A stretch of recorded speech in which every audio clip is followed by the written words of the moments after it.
Gewone foute wat ons skole en as skoolhoofde maak. Dr. Mark Potterson, hoof van Sacred Heart Primary en mede-outeur van die kragtige DBE Ministeriële Komitee vir Publikasies in die werk Schools That Work, het onlangs 'n artikel oor hoofskap in die Daily Maverick geskryf of geplaas, naamlik die fakkel vir uitmuntendheid dra. Hy het geskryf dat die eienskappe van 'n suksesvolle hoof waarskynlik soortgelyk is aan die van 'n land se president. Maar die rol van 'n skoolhoof is meer dikwels veeleisend. Anders as dit van 'n president van 'n land wat toegang het tot soveel bronne as ook honderde personeellede, is die hoof baie keer onderbeman en totale verantwoordelikheid met beperkte hulpbronne en ondersteuning. Wat vir my uitstaan is dat presidente en hoofde ook mense is. Hulle maak elke dag foute deur te sê of nie te sê nie. Deur te gaan en nie te gaan nie. Deur te delegeer en nie te delegeer nie. Deur in te sluit en nie in te sluit nie. Deur alles te sê of vertroulikheid so te respekteer tot die punt van uitsluiting. Ek het dit op my geneem om oor die algemene foute wat hoofde soos jy, toe ons in bedryf was, ek wat in die bedryf was, u wat nog huidiglik daar is, te skryf. Om gereeld vir dieselfde lesers te skryf is werklik uitdagend. Die geheim is net om te begin skryf, soos E.M. Forster gesê het. Weet ek wat ek dink, totdat ek sien wat ek sê. As ek terugkyk, wens ek dat ek die balans kon regkry, of beter kon bestuur. Ek moes meer opmerksaam en doeltreffend gewees het, of waarom die waar, die wanneer en die hoe ek my tyd gebruik tussen die twee plekke wat vir ons as hoofde sou baie belangrik wees, naamlik huis en skool. Jy kan by die huis wees, tuis tussen jou gesinlede, maar eintlik is jou hart en jou konsentrasie en jou fokus nog by die skool gelaat. Jy mag met 800 gesinne by die skool werk, maar wat ons as hoofde moet onthou, jou gesin is nommer 1.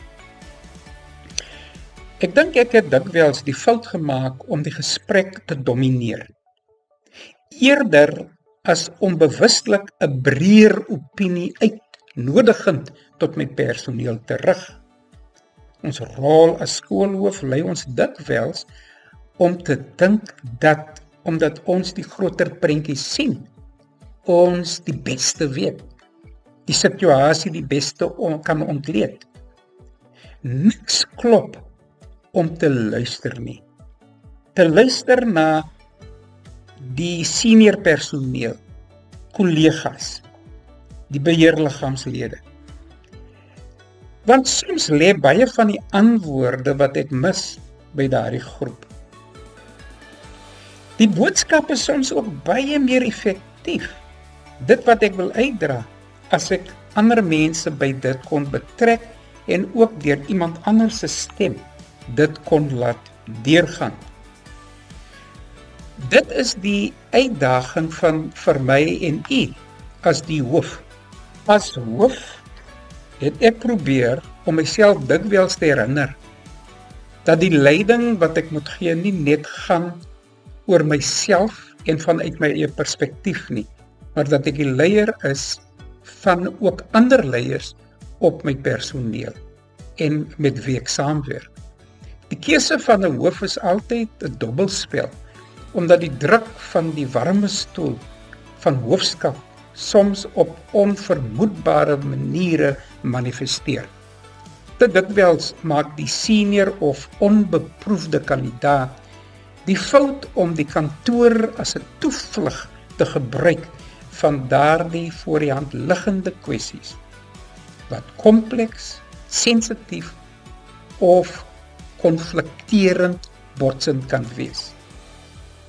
En al wat dit vereis het, in terme van die hoof se posisie in sulke situasies, asook die tussenkom, buigsaamheid, wysheid, ervaring en selfs begrip benodig. Probleme kan onmiddellik en bevredigend gehanteer word deur maklike toegang, bereidwilligheid, selfvertroue en deursigtige leierskap. Stel jou 'n 200-bed hospitaal voor wat bestuur word deur 'n hoofverpleegkundige. Maar hierdie verpleegkundige in beheer van daardie hospitaal of saal verkeer die hele week agter geslote deure van 'n kantoor. Skole soos hospitale van uitmuntendheid word gelewer deur interaktiewe deelname om die standaard en die professionaliteit wat gelewer moet word te monitor en aan te werk. Wanneer 'n mens kyk na die kwessies wat hoofde in die moeilikheid plaas, is die eerste een op die lys altyd, of meerendheid, die finansiële onreëlmatigheid. 'n Finansiële beleid moet volledig en verantwoordelik nagevolg word. Eenvoudige, nie onderhandelbare reëls wat betrekking het op beheer, magtiging en begroting gereguleer word, as ook die toepassing van nodige wetlike vereistes. Jy moet ongelukkig en gelukkig veral wees oor alle verantwoordelikhede wat deur daardie proses op jou geplaas word. Jy moet tevrede wees dat alle finansiële prosesse korrek gehanteer en afgehandel is, soos wat dit wetlik vereis word, want die verantwoordelike en aanspreeklike persoon in die finale sin is jy as skoolhoof, en geen foute word toegelaat nie. Ek dink die grootste fout wat hoofde maak, is om nie daarop aan te dring, te eis en op kernsake te volg en na te volg nie. Soos onderwysers wat vanaf minuut 1 onderrig, nie tydverkwistend wees nie, maar dat onderrig tyd geëer en geheilig word, soos onderwysers wat aktiewe pouse verpligte het, dat hulle dit uitvoer, soos effektiewe graad en vakvergaderings genotuleer, skryfboekbeheer, batebeheer, vakspesifieke bevoegdheid, dat daardie dinge fyn en besnyd ten uitvoer gebring word. Ek sê dit dikwels, maar ons maak dinge verkeerd deur die fases van 'n skooljaar deur te loop, eerder as om die geleentheid te maksimaliseer om leerders na die verwagte standaard te verhoog. Ons laat te veel agter. Baie dankie en 'n goeie dag aan julle.